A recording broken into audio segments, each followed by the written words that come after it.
umefanya mambo makubwa, umefanya mambo ya ajabu, umefanya mambo makubwa, umefanya mambo ya ajabu. Nimeona wema wako maishani mwangu, nimeona uzuri wako maishani mwangu. Hii occasion tuliweza kupata siku ya leo, jina la Bwana libarikiwe. Somo yetu tutaweza kuipata mu vitabu viwili, na kitabu ya kwanza itakuwa Wakorinto sura 13, 1 Corinthiens chapitre 13 verset ya kwanza mpaka 13. Aussi tutakuwa mu Hébreu chapitre 12 le verset 14. Tunakamata donc 14 na 15e verset. Mungu akitupatia neema, ni zile ndio mapassage zetu tutaweza kuexploiter pamoja. Passage ya kwanza ni 1 Corinthiens 13 1 mpaka 13. Ya pili ni Hébreu chapitre 12 verset 14 mpaka le verset 15. Mimi naongoza usomi kwa jina la Yesu Kristo. Quand je parlerai le langue des hommes, quand je parlerai le langue des hommes, des anges, et si je n'ai pas la charité, je suis un arrêt qui résonne ou une cymbale qui retendit.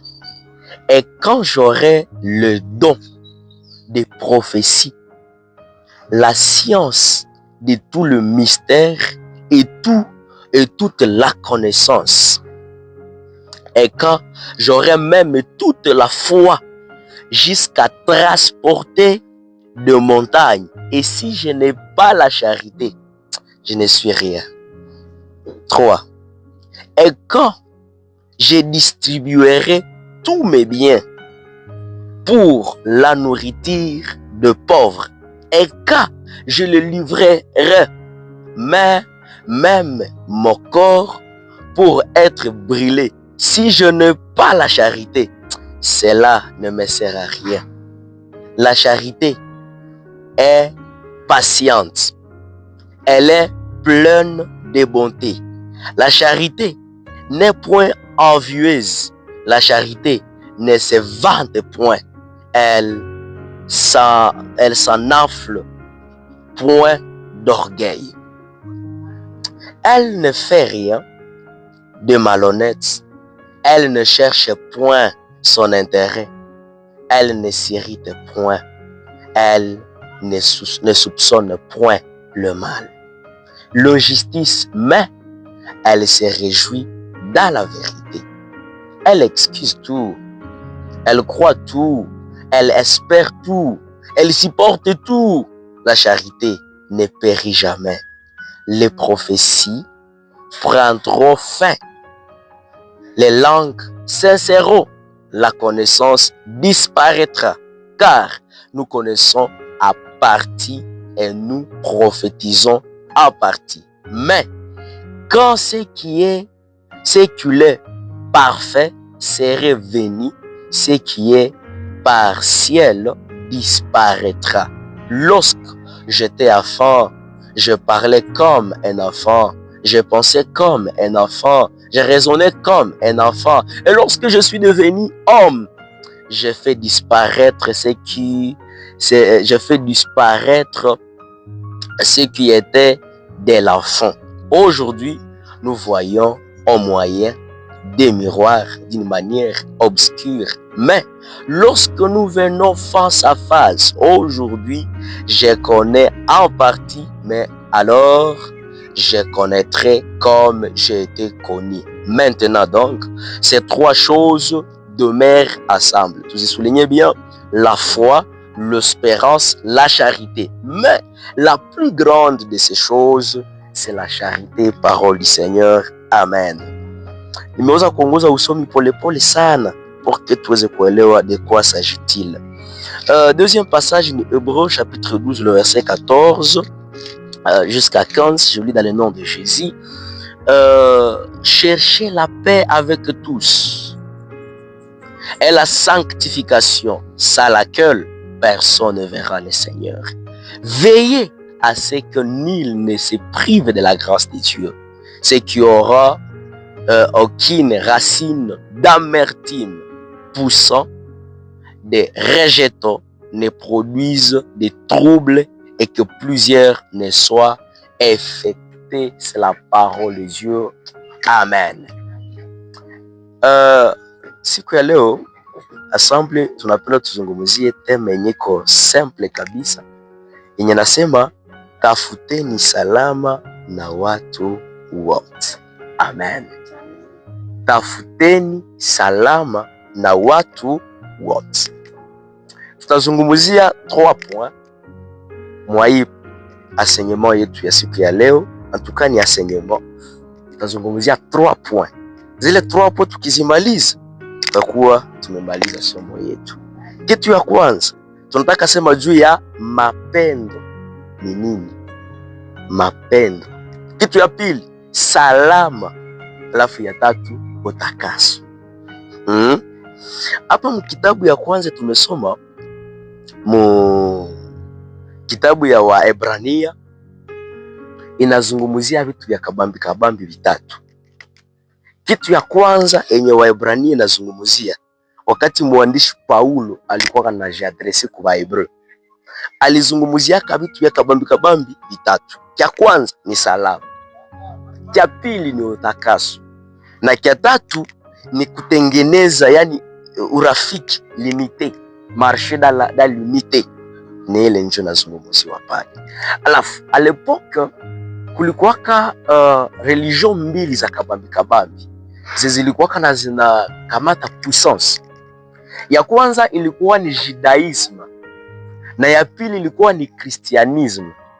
Alafu zile de religion zilikuwaka na probleme yenye ba converti walikuwa ba judaisant, yani ba peuple ya juda, donc ba juif, par rapport aussi na ba christianisme wala tunaangalia Jésus lui-même.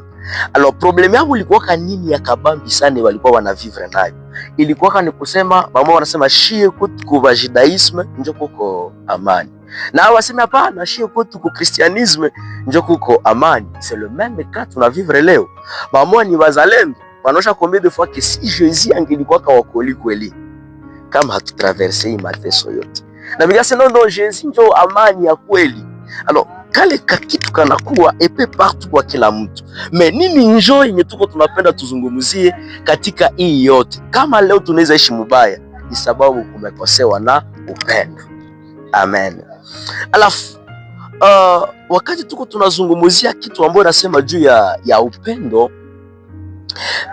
mwa hii kitabu ya Wakorinto chapitre 13 le verset 13, ayo ukifata kuanzia 1 mpaka 13 inaonyesha ya kwamba kila kitu kikinaweza fanyika kama hakuna upendo ni bure.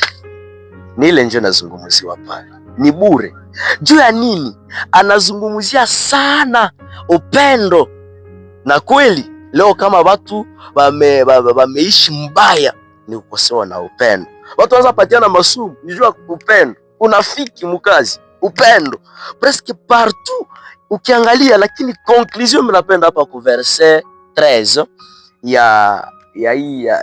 ya hii wa Korinto wa kwanza, tutajirendre compte que message kubwa yanatia hapa, nasema kuna vitu vitatu vinatembea pamoja. Ya kwanza ni imani, ya pili ni esperance, matumaini, alafu ya tatu ni upendo. Chanengezea note bien, mwa hivi vitu yote tena kia kabambi kwa vyote ni nini? Ni upendo. Amen. Alors ile kitu nasemeka pale Basi mniruhusu tuanze décortiquer sasa verset par verset, tusikie tunaweza jifunza nini na tunaweza fanya nini. À partir ya hii 1 Corinthiens chapitre 13 le verset 3 na 4 munapatikana vitu vya kabambi viine mwile verset 3 na mpaka verset 3 na verset 4. Ile vitu vya kabambi, kitu cha kwanza kenye kinaonekana katika hii kitabu ni kwamba mapendo yanavumilia. Amen. Wakati unampenda mtu unakuwaka na uvumilivu. Wakati unampenda mtu unayuwaka kumsuporte, unamuelewaka bisiko, haumwendaki ako mbio, unajuaka ya kwamba huyu mtu iko na vyanawezaka na pia iko na vyanashindwaka, kisha unatembeaka naye mzuri. Ile ni jambo la kwanza mwa ile verse. Ya pili, mapendo hayajui wivu. Amen.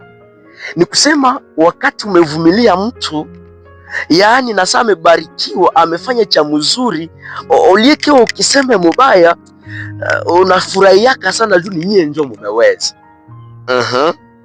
Kitu cha tatu kile tunaweza jifunza kwa hii verse ya 3 na ya 4, mapendo hayajisifu. Amen. Mapendo hayajisifu. Ni kusema hawezi fanya kitu kisha unawaza kama wewe ndio umekuwa wa nguvu kusidia wengine wote. Au contraire, sasa umekifanya kisha kinakuwa mzuri, ilifoshe ikuwe intere ya kikundi chote.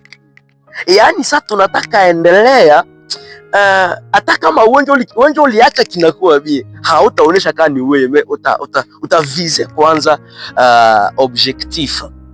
Alafu kitu kia 4, mapendo hayajivuni. Amen. Ni ile njoo vitu hiine yenye hiko kwa hii verset 3 na verset 4. Mapendo yanavumilia. Mapendo hayaoni wivu, hayajui wivu.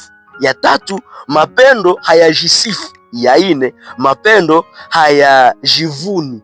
Ça veut dire hawezi kuwa na jiwazia kakitu kamoya juu wewe njoo nakafanyaka mkikundi alo kana kuwa kabie na kila mtu anaitikaka unafasi. Kama siko mtaona tutaona kama mtakiweza. Pale na hauyaelewa. Pale nako na problem ya nini? Ya mapendo. Alafu kwa hii verset 5 mpaka verset 8 tujifunze nini? Kitu ya kwanza hapo tutajifunza tu juste nako ni mabitu hiine kwa hizi verses hizi nyingine ziko hapa. Verse ya kwanza hii ya partir ya 5 à 8, elewa ya kwamba mapendo hayakosi kuwa na adabu. Amen. Français iliweza kusema katerme hapa, nasema elle ne fait rien de malhonnête. Ndio kusema nini? Ni kusema wakati sa mtu iko na mapendo, elewa ya kwamba haiexclure respect. Amen. Kama tunaweza pata occasion tunatumika pamoja, wazazi, vijana, sijui watu gani, okay, wote wametumika, Mungu asifiwe. Lakini urafiki wetu isiache kama unasahau gisi ni mama na huyu ni chef na huyu ni mtu fulani. Kama inaeleweka sijui. Wakati kila mtu ameshaanza kuwa chef, kikundi kinafanya nini? Kinafifia. Ifo tujue useme kama ni vya hivi ni fulani na kama ni vya hivi ni fulani. Mumapendo kusionekane ka kitu kenye mtu anaanza wazia kama juu ndio anafanyaka kitu mzuri, ina maana iko na opportunity za kukua nasema mbele za wengine. Kitu cha pili tujifunze pale, mapendo haitofauti maneno yake. Wakati nilikuwa niko menasoma mfrancais niambie seme ne cherche point son intérêt. Amen. Mwenye anapenda kikundi, mwanapenda kazi, mwanapenda anatumikaka en synergie, ndio vile français alisema. Synergie anatumikaka katika umoja. Umoja ni nini? Ni wakati asema bo nikifanya hiki na fulani hiki na huyu hiki kitatupatia nguvu, tunafanya kitu cha kabambi. Voilà. Kitu katatu kakujifunza, mapendo hayakasiriki mbio. Amen. Kale kakitu nako kiko pale mwa hii passage ya Corinthiens. Mwenye anapenda hasirikake mbio mbio, fanya haka deja nasirika. Anakuwaka na kero iko dispose ku correction, anakuwaka napenda aongozewe, na napendaka aongoze munjia ya kufikiria objective fulani. Kitu ya ine mwa verse tumetoka zungumuza, mapendo haya hesabu mabaya. Amen. Ile ni mabitu iko très bien cité mu passage mu Swahili ukisoma. Haya hesabu mabaya. Kuko watu wenye ukimukosea tu anahandika mroho. Siku tamwitia kengine kopi anakumbuka kwanza ile ulifanyaka. Ipuna kutana mtu haasemaka mwingine atakucha mzuri atache moyo. Probleme ni nini? Hana mapendo. Ndio probleme yake. Ni kusema hii vitu hiine mimi nairudilia sababu nisema ni mafundisho. Kitu cha kwanza tumesema mapendo hayakosi kuwa na adabu. Yaani mapendo haiexclure respect. Ya pili, mapendo haitofauti maneno, ni kusema ne cherche point son intérêt. Ya tatu, maombi mapendo hayasiriki mbio, na ya ine, mapendo hayahesabu mabaya. Ile vitu ni vitu mzuri, inaweza kutusaidia kuendelea mbele. Sasa juu tufikie kiwango ya kuvitekeleza ni kuvimettre en œuvre. Juu mtu ajikutane ko stable mu instabilité. Afanye nini? Sinjo question. Afanye nini? Juu Paulo alisema, ninatamani kufanya mema, lakini mabaya yanafanya nini? Yanatangulia. Mimi napenda hata na mimi nikuwa bien, lakini mazingira yenye niko ndani haini permettre. Tufanye nini? Ofete elewa kama mfano, mtu Mungu alimuumbaka na makalite zake. Amen. Question ya kwanza kujipose, niko na kalite gani katika kikundi hiki? Lakini hata kama kila mtu iko na makalite, kila mtu iko na mapoint faible zake. Kikundi ikajenga kumakalite, c'est simple, shetani kukitengamanisha de façon que hakitatumika tena. Juu ya nini? Vyote viko kumakalite. Mimi sipenda keki na mgesi na mimi sipenda keki. Alors siku mmoja atafanyaka tu échec. Deja na kwa sonaona, nilikwambia sema wewe kwanza hapa tumeshindwa. Unakutana ke maneno imeshakuwa mingi, haitusaidia kwa kila kitu. Nikaelewa kama kalite ya huyu ndio itakuwa funika faiblesse yangu, na mimi kalite yangu nafunika faiblesse yake, tunaweza endelea. Amen. Nikusema nini? Hapa hivi ni sagisi hapa mtu anatuverifia konstate watu ni wataratibu, wana respecta kwa wakati, wanapiga kama mzuri. Maana kila kitu wanajirendre compte ke makalite. Nikasema sasa faiblesse yao ni nini? Hawaongea keke moja. Tunaona ile faiblesse yao ni nini? Fulani anatomboka donc anapayuka mbio. Faiblesse yao ni nini? Faiblesse yao huyu anapendaka hiki ordre yenye hayue pia ku okay. Mena diable atakia tu anafanya nini? Anasepare. Ndio nakutana tunapoteza mwalikuwa piga kanyama mzuri, tunaanza kuwa na mwenye ni apprenti. Tunapoteza mwenye alikuwa na pangaka recette mzuri gisi takuwa, tunaanza kuwa na ba apprenti. Probleme ni nini? Ni kutokuverifie makalite na ma faiblesse. Mais est-ce que Mungu alituumbaka juu tubaki yake toujours na ma faiblesse maisha yetu yote?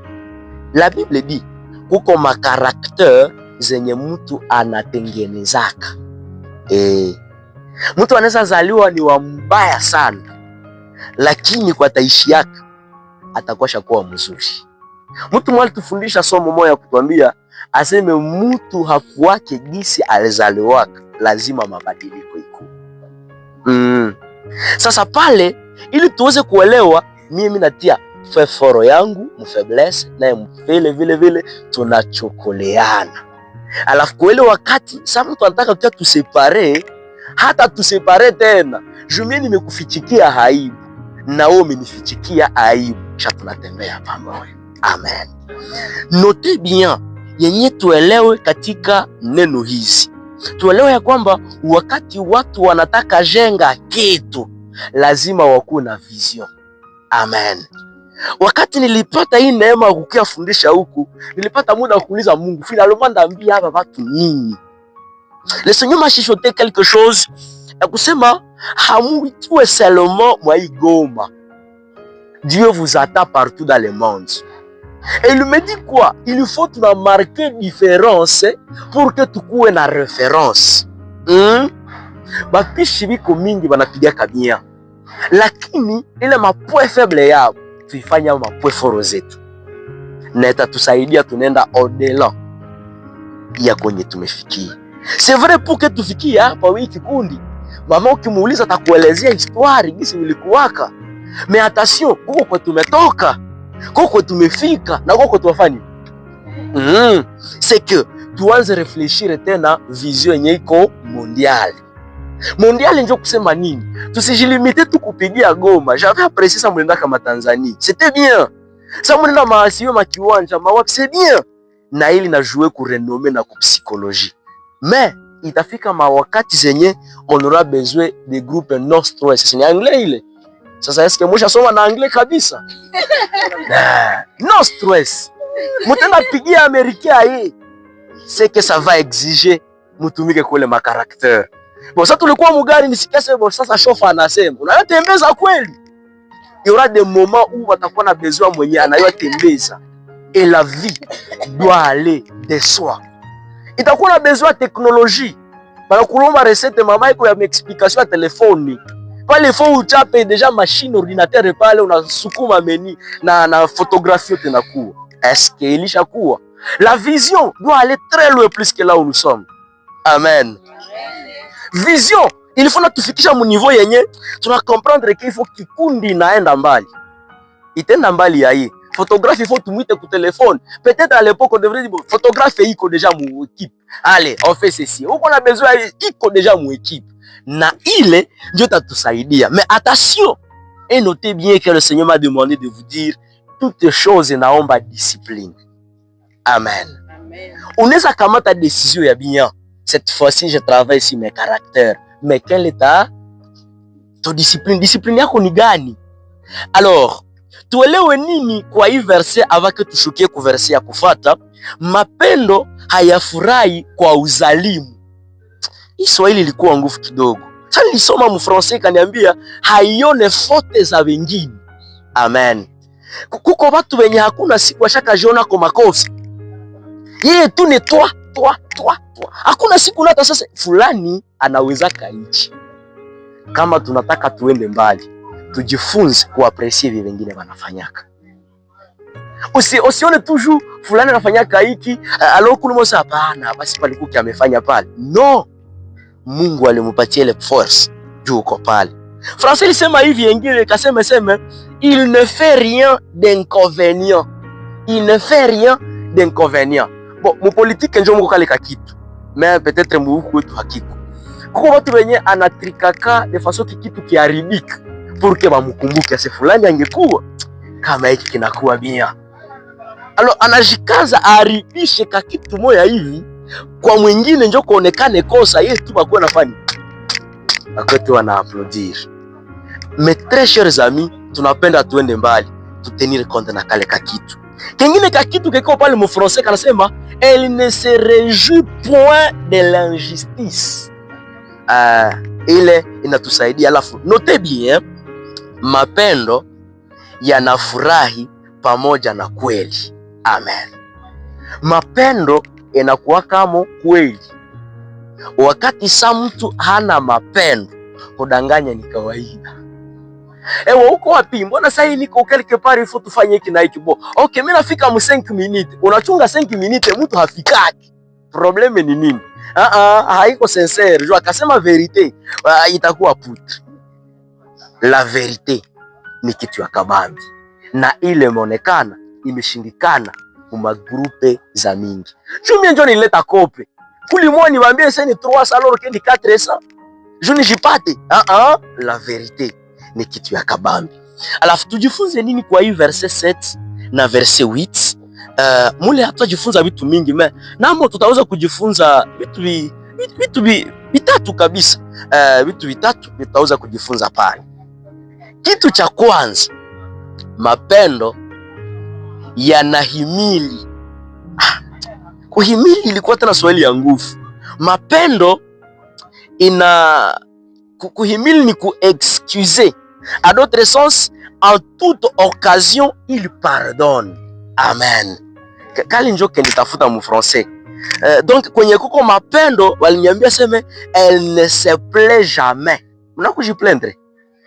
Elle ne se plaît jamais. Mwenye kuna mapendo hakwake vile. Il sait pardonner. Le pardon inasaidiaka. Kweli nimekuwa napita, umeshavala kwa kano stress kama mzuri, malirezima ni kwa mimi nabeba kakitu kana kuchafula. Kuli mo usifate haribisha fete. Nielewe sikubepanga. Niliangukia tu mwerere. Nisamehe na maisha itaendelea. Yaani mtu mwenye iko na mapendo ya kweli. Nilipenda hii français ilisema elle croit tout. Elle croit tout. Anaamini yote. Elle s'efforce de discerner le meilleur chez les autres. Inaeleweka baba. Njoo kwenye yeye anaikala na angalia sebode upuke tuko na dasara. Nini njoo vitu ya kumuiga hako. Haonake sana putre. No. Anaonaka sana makalite zenye Sara iko nazo. Na ile njoo maturité. Haonake ase fulani vilikuwa hivi na vikakuwa hivi. Non. Il voit d'abord. Et puis ce que j'ai aimé, ni ka deuxième point kanasema elle fait confiance. Yaani anatumainiwa sababu wakati anapotumiwa. Amen. Ni kusema nini? Ça fait du bien wakati unaweza tuma mtu mama fura, unatuma mtu aende quelque part. Et puis muwe muko confiance ya kusema ule atatumika mzuri. Inaeleweka? Moya ya leadership inatutesaka mu societe ni wakati nimewaza kama mie njo coach. Seke kama mie sikufika mwa ile kitu kitakuwa mzuri. Na ile ni esheke ya ba leader. Me leader wa bien ni mwenye anayua watu yake. Anayua ke nikatuma fulani fasi fulani sitapata resulta ya mubaya. Resulta itakuwa bien. Ça veut dire quoi? Ili mtu afikie kiwango ya kusamaniwa, ya kukua mzuri, lazima reputation yake ijengwe kwa Yesu. Na ile inaweza kutusaidia. Alafu wakati nilikuwa niko andaa somo, nilipata shairi moja ilinifanya réfléchir kabisa. Ilinifanya réfléchir, iko mu Proverbe 22. Unashuka na maandiko pale. Inasema la bonne réputation est toujours préférable que l'argent et or. Ça veut dire wakati hapa ko makuta na or. Wanatia na mtu mwenye iko na sifa nzuri. Iko na reputation ya bien, iko na tabia ya bien. Mtu anaweza risquer kuacha argent na or anakamata huyu reputation. Pourquoi? Parce que avec huyu mnaweza ndatafuta argent ya or. Mais argent haiwezi ndatafuta mtu wa kweli. Alafu pale tuelewe nini? Upendo kwenye iko elle supporte tout. Pale kwa verset 5, 7 na 8. Elle supporte tout. Kusiporte ni kusema nini? Unaitika mtu kuna mafaiblesse mais unatembea naye. Mtu kuna makalite unatembea naye.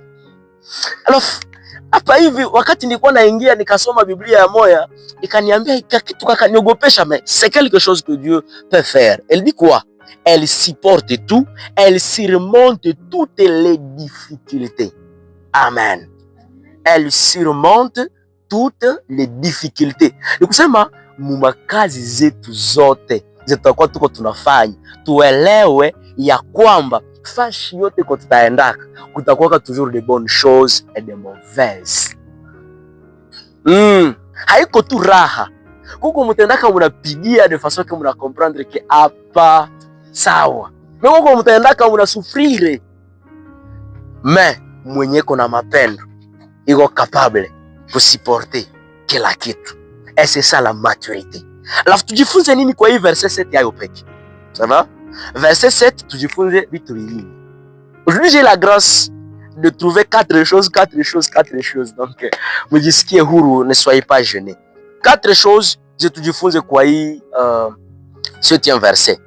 Ya kwanza, mwenye iko na upendo anayoyafanya, cha kwanza, il pardonne tout. Amen. Ya pili, il fait confiance.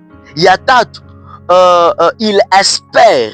Na ya ine, il supporte, yani kuvumilia ama kuendire.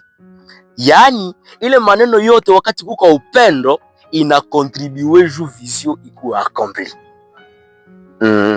Ile vitu ikiweza kufanyika tunaishi salama. Alafu la plus grande question kujipoze kwa hii wakati, tangu umeingia katika kikundi kia no stress, umecontribue nini kwa maendeleo ya chama? Ile ndio question ya kwanza. Tangu umeingia mu group ya no stress, nini njo umepata yenye na wewe peke unaweza jisikia bien na biko na kusema hako? Très important. Alafu tujifunze nini kwa hii verse 8? Mapendo hayapunguki hata kidogo. Français ilisema la charité ne périt jamais. Totalement impossible. Yani mapendo haina mwisho. Wakati umependa mtu lazima maneno yatembee mzuri. Mwa hii vyote ile tunatoka kusema mwa hii quelques minutes et tume exploiter hii passage ya 1 Corinthiens chapitre 13 le verset 1er jusqu'à 13. Question ni hii. Sasa tufanye nini? C'est ça la question. Tufanye nini? Ndio maana ile tatuleta kudecortiquer vitu viwili vya mwisho na tuko tunamaliza notre enseignement ya wakati hii. Kitu cha kwanza, mu Hébreu chapitre 12 kwenye tulisoma le verset 14, l'apôtre Paul iko na surutisha watu wa Mungu na iko nasema fuateni salama na watu wote na utakaso, pasipo haya hakuna mtu atakayemuona Bwana. Tunasikia ile habari za Paul iko nawaambia tafuteni salama na watu wote, pasipo haya hakuna mwenye atafanya nini? Atamuona Bwana. Nikusema nini? Or salama mulugha ya Kiebrania maana yake shalom. Nikwambia shalom, nimesema nini? Salama mu Kiebrania. Or hii salama ama shalome inamaanisha bien-être. Bien-être ni sagisi kila mtu anakutana iko anatulia. Wakati nimesema salama nimeona amani. Wakati nimeona salama nimeona utulivu, kutulia. Mtu anaikala anajisikia iko bien. Nilipenda ka expression kama yake mama aliweza kusema duniani kuna raha. Unaona kale ka kitu ni utulivu njoo inaweza kaleta. Duniani kuna raha. Jua nini? Mulitoka mkaenjoy tukakia quelque part hapo. Ça veut dire wakati shalom iko ni wakati utulivu umeingia wapi? Muroho. Sasa katika hii habari Yesu naye alisemaka nini? Alisema hivi, heri wenye kufanya salama maana wataitwa wana wa Mungu. Yesu ndio akasema vile. Yesu mu Mathayo 5:9 anasema, Mathayo 5:9 anasema heri kufanya salama maana wataitwa wana wa Mungu. Ça veut dire kama hauna salama kwenye huko hauyakuwa mtu wa Mungu. Inaeleweka? Kama hauyafika wakati yenye mama sasa tuko na wewe tunajikutana tuko mraha, hauyakuwa mwana wa Mungu. Kama tu ngana kuyaka kungana kuwa ase fulani amekuya ka desequilibre kana ku, hauyakuwa mwana wa Mungu. Ule ni Jésus. Mais attention, na Daudi na akasemaka nini? Uache mabaya ukatende mema, fuateni salama nako efuata. Pale kwa Zaburi 34:14. Daudi naye akasema. Epi haiko yeye peke, nikakutana usina Paulo tena akarudia akasema mkitabu ya Waroma chapitre 12 le verset 18. Anasema kama ikiwezekana kwa upande wenu fuateni salama na watu wote. Nikusema hii salama yenyewe kunasemeka ni kitu kenye unapata au unapana katika utulivu. Note bien, elewa hiki tunaweza kusaidia. Ulia kuchunga salama kwa watu, wewe tafuta watu wakupatia salama. Inaeleweka? Ulia kuchunga salama kwa watu, wewe tafuta afanye nini? Wakupatia salama.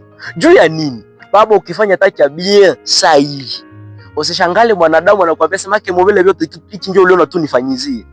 Bon, ukikatala kwenda salimia watu sasa jevuna jua shakuwa na nini? Tunaona ile mabitu ufanye ya bien problem. Ukatale problem. Kumbe Wakolosai inasema nini? Mkila kitu kiutakuwa nafanya, ukifanya kama kwa Bwana, hapana kama kwa mtu. Sino utakuwa kadisi. Inaweza fika wakati ulipiga fete bien, na upepo unasanzia ke marai ilikamata. Mosi tuko anakuambia sasa acha mlifanya nini pale sasa? Na bina deséquilibré, bina décourager. Ndio maana mimi napendaka siku moja ye Paulo, ye Saulo, akasema kitu ya mzuri. Salomo ndio niko nataka sema. Akasema kitu ya mzuri sana. Akasema afadhali chakula kitulivu pamoja na utulivu kuliko kupata karamu nyingi zenye ziko magomvi. Pale niko mu Mezali 1 le verset 7. Ukisoma pale utapata, donc ukisoma Mezali 17 verset 1 utapata hivi niko menasema.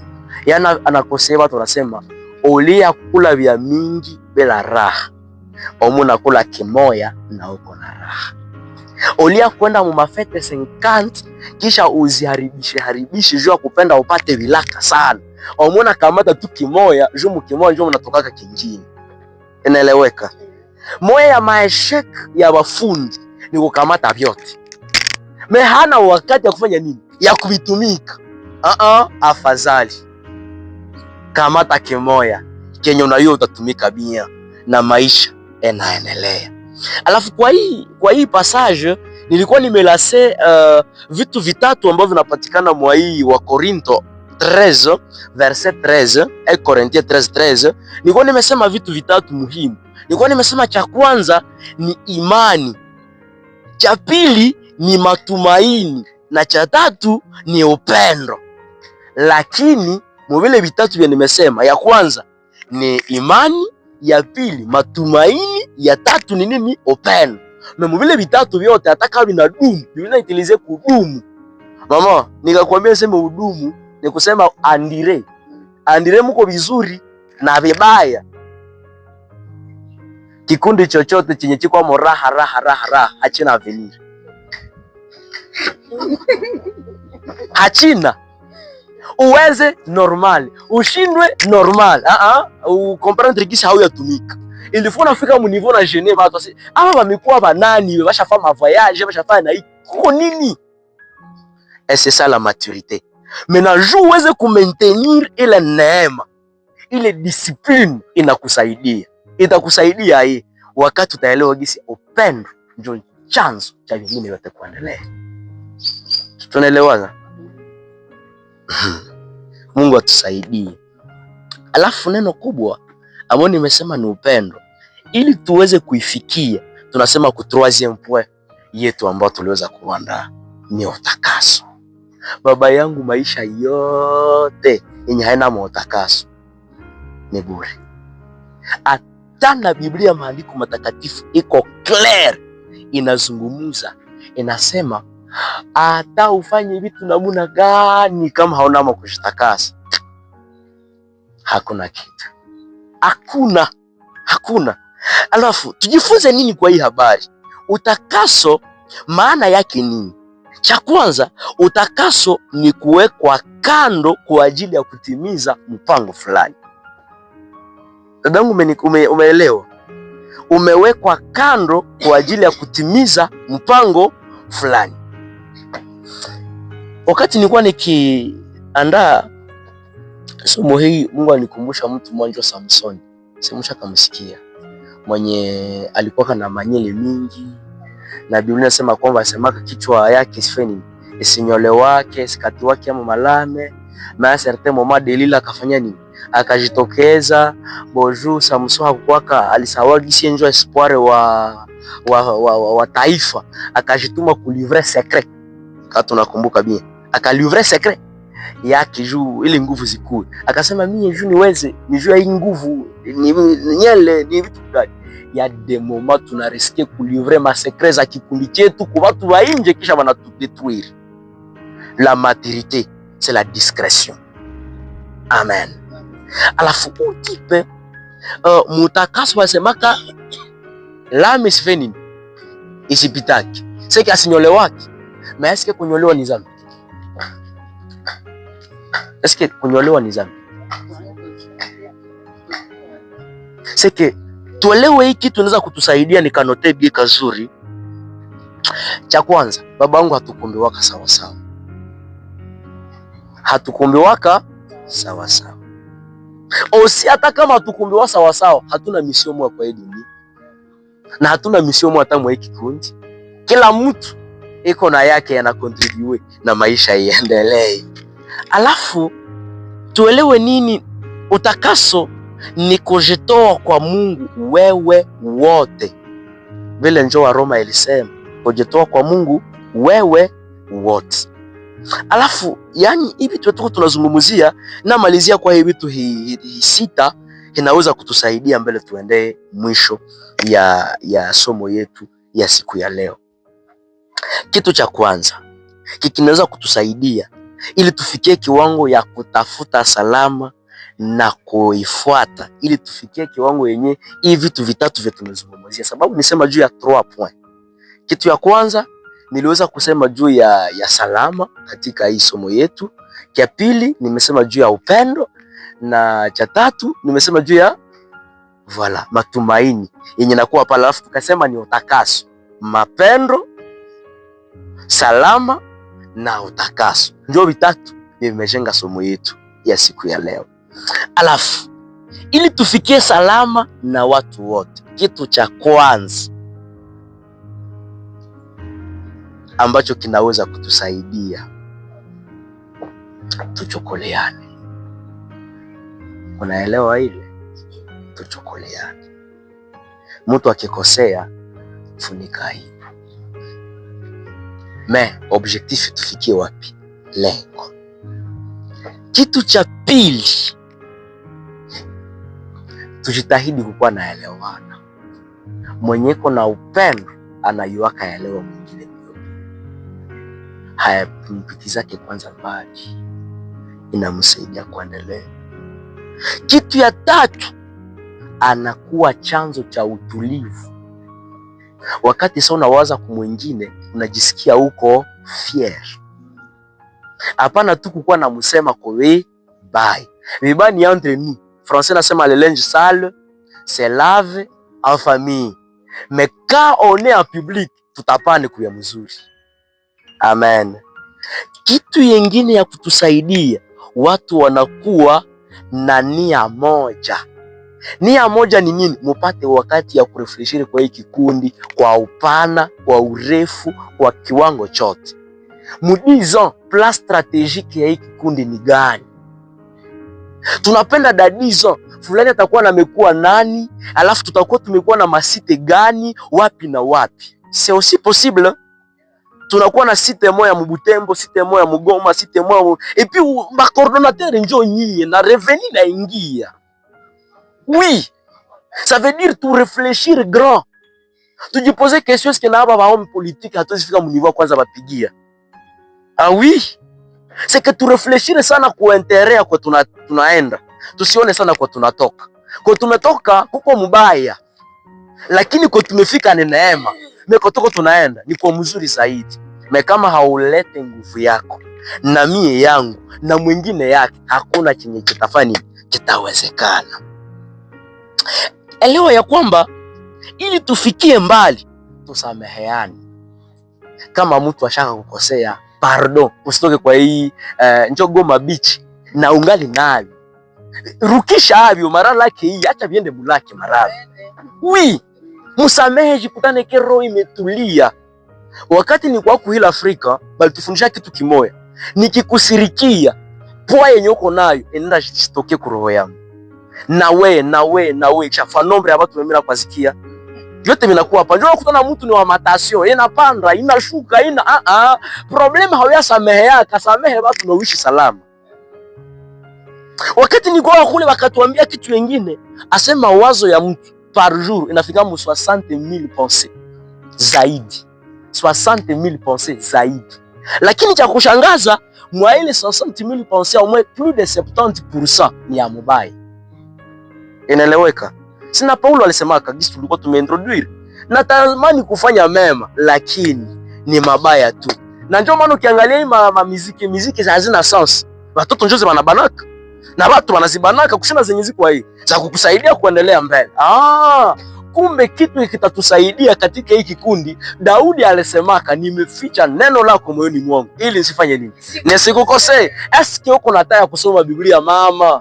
Macho isha kuwa nguvu. Sikiliza maauditeur, sikiliza mahubiri wanachapa injili namna gani? Ukijiachilia sasa basi mimi isha kuwa nguvu. Uko na problem. Paulo akasema na neno la Mungu likae kwa wingi katika moyo wako. Ile ni Kolosai 3:16. Inazungumza pale pia. Ni kusema wakati moyo wako umejaa neema, umejaa maneno, imejaa ukweli, kuwa na positive kila kitu unafanyaka. Usikuna sasa tu mimi njoo vitu wabiendake bia no. Sema nitafanya na hichi na hauna tena nguvu. Nitafanya na hichi. Ofira mezi huko unajitakia mema, ofira mezire Mungu anakupeleka mbele. Je lisais le livre de Proverbes 18:21 qui me disait la mort et la vie sont au pouvoir de la langue. Quiconque l'homme mangera des fruits. Alafu kitu ya mwisho, watu wanaelewa ya kwamba kusaidiana ni nguvu yetu. Mimi nakusaidia na wewe unanisaidia. Alafu tunaendelea. Hii exercise tuimalizia yako na tunasema hivi. Katika mazingira kuka formule moya kama tuseme ni ka formule kama psikologi, kama tuseme ni kama tu ganibo. Kila mtu ataelewa jinsi ameka comprendre. Kwa hiyo tunataka kama identité objective égale à identité subjective plus identité attribuée. Ndio kusema nini? Identité objective égale identité subjective. Ukapenda ujue kama watu wanakuyua huko namna gani. Ukapenda ujue kama vrai identité yako ni gani baba. Je posais question, watu wananiua namna gani? Kisha ukishamaliza pale unaingia sasa kwa question yako parce que na Jésus aliulizaka, asema watu wiko wanasema mimi ni nani?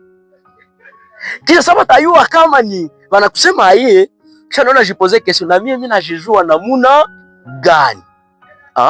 Kile utakutana kwa watu na kuweye njoo wewe ule. Inaeleweka? Ndio maana tungekuwa na toa ya atelier, qu'est-ce qu'on allait faire? Tungepasha ambia baba unendi ikala pale na mwingine kule na mwingine kule na mwingine. Ikala u réfléchir quelles sont mes 5 qualités et quelles sont mes 5 faiblesses. Kisha nini njoo tatusaidia? Unatosha ile ma qualité, ma faiblesse, unajiposer question mu 2027, est-ce que ndakuwa capable de transformer ma faiblesse ya monini ma qualité? Na ile itasaidia. Alafu kale ka kitu najuka uwezekani. Niza penda usi tunakafanya peut-être wakati mtapata kama momo takuwasaidia na kanaweza saidia hiki kundi. Tunaanza tunasema Sara pale vile. Sanaenda pale. Ale tulete makalite za Sara. Watu wanashuka makalite. Tunasema okay, tuende sasa kuma poutre, ma reverse. Ma faiblesse za Sara. Na zinashukiwa pa. Kisha après kumwisho nasema est-ce que recommandation gani tunapatia Sara mu 2027 mwiki kundi yetu kwa ametumika hako. Tunaona kale ka kitu wakati saka amekuwa ndio sasa anasemaka makalite ma faiblesse roho na lumiaka. Nasema kuna jitihadi yako kwa na wananiua hivi. Mais hata kama ilumia la bonne nouvelle unaponaka. Na ile siku una comprendre kumbe mimi nachelewaka. Il y a des personnes comme ça lakini Mungu